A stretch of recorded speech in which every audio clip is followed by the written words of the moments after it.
क्या आपने कभी सोचा है कि मिश्री के बड़े बड़े दाने कैसे बनते हैं या फिर नमक के सुंदर क्रिस्टल कहाँ से आते हैं?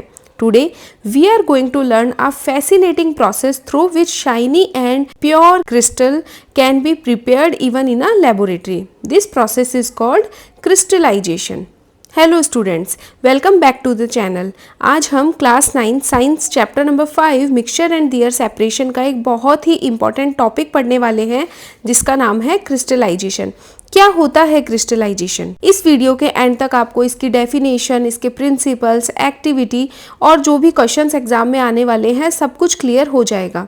अब देखते हैं कि क्रिस्टलाइजेशन क्या होता है। Crystallization is a method used to separate and purify a solid substance from its saturated solution। ठीक है, आपको क्या करना है, सैचुरेटेड सॉल्यूशन में से सॉलिड सब्सटेंस को सेपरेट करना है और प्यूरिफाई करना है। इस मेथड को ही हम क्या कहते हैं, crystallization. When a hot saturated solution is cooled, the excess dissolve substance separates out in the form of pure crystal.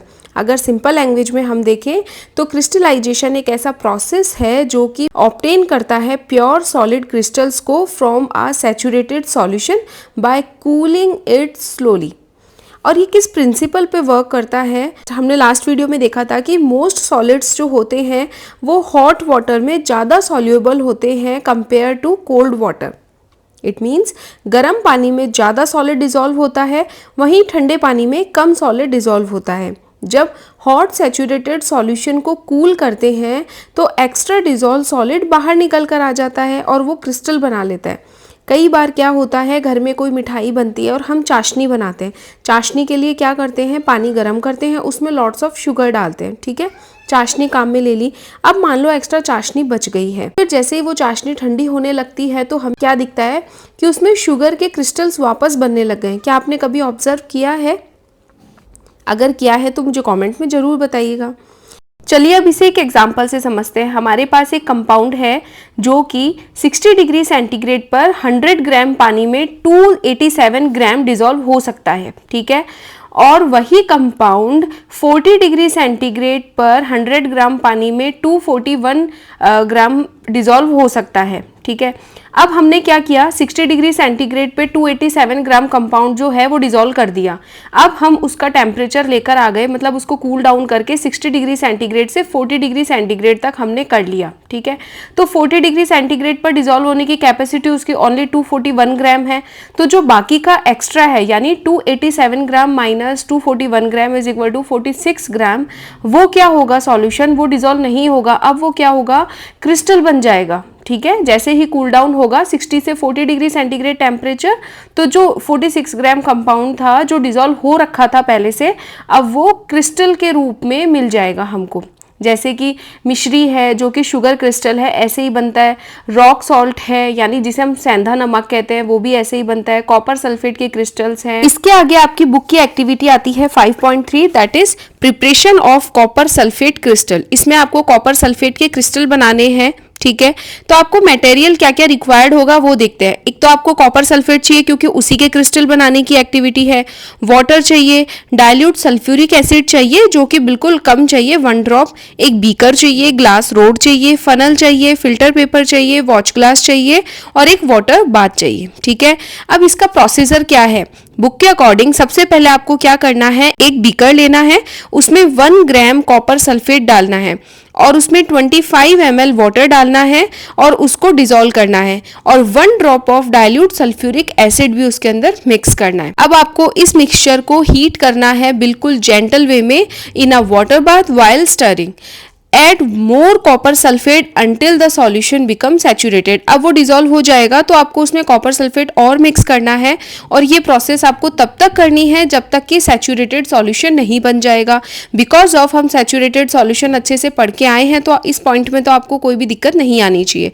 Filter the hot solution to remove insoluble impurities. अब हमें क्या करना है, इस सॉल्यूशन को हमें फिल्टर करना है ताकि जो इनसॉल्युबल इम्प्योरिटीज है वो उसके अंदर से फिल्टर हो जाए।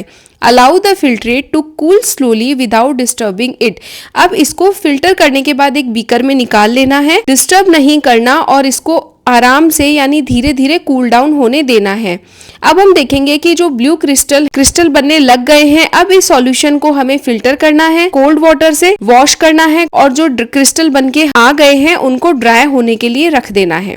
अब हमने इसमें क्या देखा कि blue shiny well shaped crystal copper sulphate के हमें मिल गए हैं। बिकॉज ऑफ हमने इसको आराम से ठंडा होने के लिए छोड़ा था, इसीलिए हमें क्रिस्टल लार्ज मिले हैं और प्योर क्रिस्टल मिले हैं।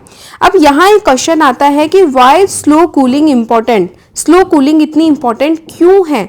Because slow cooling gives particle enough time to arrange themselves in a regular pattern forming large and pure crystal. ठीक है, अगर आप उसको आराम से ठंडा होने दोगे, जो क्रिस्टल्स हैं वो खुद को एक रेगुलर पैटर्न में अरेंज कर लेंगे और एक लार्ज और प्योर क्रिस्टल बनके आएंगे। क्रिस्टलाइजेशन का प्रोसेस तो हमने पढ़ लिया, लेकिन इसके यूजेस क्या क्या हैं चलिए देखते हैं। फर्स्ट यूज है purification of substances. Second, preparation of pure chemicals in laboratories. Production of sugar crystal, जिसे हम मिश्री भी कहते हैं। Obtaining pure salt from impure samples. Manufacturing medicine and chemicals, और भी इसके बहुत सारे यूज हैं। अब इसका एक जो क्वेश्चन था कि why is crystallization used for purification, purification में क्रिस्टलाइजेशन को ही क्यों यूज में लेते हैं? Crystallization is used for purification because impurities remain dissolved in the solution while the pure substance separate out as crystals giving a highly pure product। यानी कि जो insoluble इम्प्योरिटीज थी उसे तो हम क्या करते हैं, फिल्टर करके निकाल देते हैं, और जो बाकी का पार्ट बचता है उसके ही प्योर क्रिस्टल हमें मिलते हैं। अब आपकी बुक में है point think as a scientist. Students, आज हम एक इंटरेस्टिंग एक्सपेरिमेंट से चेक करेंगे कि क्रिस्टल का साइज कूलिंग स्पीड पर डिपेंड करता है या फिर नहीं। ठीक है, सबसे पहले हम क्या करते हैं, कॉपर सल्फेट का एक हॉट सैचुरेटेड सॉल्यूशन प्रिपेयर करेंगे, जैसा कि अभी हमने किया था। उसके बाद सैचुरेटेड सॉल्यूशन का मतलब पता है ना आपको कि वाटर में मैक्सिमम कॉपर सल्फेट डिसॉल्व हो चुका है, इसके अलावा कॉपर सल्फेट डिसॉल्व नहीं हो रहा। अब हम क्या करते हैं, इस सैचुरेटेड सॉल्यूशन को 2 बीकर्स में निकालते हैं इक्वल पार्ट में। ठीक है, इक्वल पार्ट में हमने इसको डिवाइड कर लिया, नेमिंग कर देते हैं, एक को बीकर ए दे दिया, एक को बीकर बी नेम दे दिया। अब बीकर ए को हमने आइस कोल्ड वाटर में रख दिया, जिससे कि वो फटाफट से कूल डाउन हो जाए, मतलब रैपिडली कूल हो जाएगा सॉल्यूशन। और बीकर बी को रूम टेम्परेचर पर हमने छोड़ दिया, जिससे सॉल्यूशन धीरे धीरे ठंडा होगा। अब हम वेट करेंगे और ऑब्जर्व करेंगे कि दोनों बीकर्स में क्रिस्टल कैसे बनते हैं। ठीक है, सबसे पहले हम बीकर ए की तरफ चलते हैं। बीकर ए में जो रैपिडली कूल हुआ था, हमें स्मॉल और लेस वेल फॉर्म्ड क्रिस्टल मिलेंगे। वहीं बीकर बी में जो बिल्कुल धीरे धीरे रूम टेम्परेचर के हिसाब से ठंडा हुआ था, उसमें हमें लार्ज, शाइनी और वेल शेप्ड क्रिस्टल मिलेंगे। ऐसा क्यों हुआ?